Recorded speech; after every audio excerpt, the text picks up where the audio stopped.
खबर शामिल करेंगे। वज़ीर आला पंजाब चौधरी परवेज़ इलाही की ज़ेर सदारत आला सतह का इजलास हुआ है।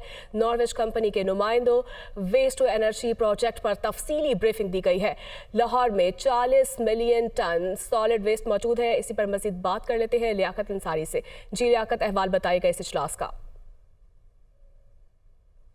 की ज़रफ़त आला सतह का इजलास करवाने सीरियाला हुआ है, जिसमें नॉर्वेजियन कंपनी के नुमाइंदे कार्ल फ्रेडरिक सेम ने जो है वेस्ट टू एनर्जी प्रोजेक्ट जो है उस पर तफसीली ब्रीफिंग दी। इस मौका पर वज़ीर आला पंजाब ने लाहौर में सॉल्ट वेस्ट में से एनर्जी पैदा करने के फैसले की मंजूरी दी और श्री वेले का कहना था कि सॉल्ट वेस्ट से हासिल करदा एनर्जी सुंदर इंडस्ट्री एस्टेट में सनतों को दी जाएगी। ब्रीफिंग में बताया गया कि लाहौर में 40 मिलियन टन जो सॉल्ट वेस्ट मौजूद है, जबकि रोजाना 5000 टन कूड़ा करकट जमा हो रहा है। नॉर्वेजियन कंपनी ने इज़हार दिलचस्पी करते हुए रोजाना 1250 टन सॉल्ट वेस्ट से 55 मेगावाट बिजली पैदा करने की पेशकश की। इस मौके पर वज़ीर आला पंजाब श्री परवेज़ का कहना था कि नॉर्वेजियन कंपनी इब्तदाई तौर पर $250 मिलियन की सरमायाकारी करेगी और लाहौर में वेस्ट टू एनर्जी प्रोजेक्ट में क्वाइट के मुताबिक पूरी मुआवनत की जाएगी। उन्होंने कहा कि पंजाब में गैर मुल्की सरमायाकारी का खैर मकदम करते हैं और रुकावट हायल नहीं होने देंगे।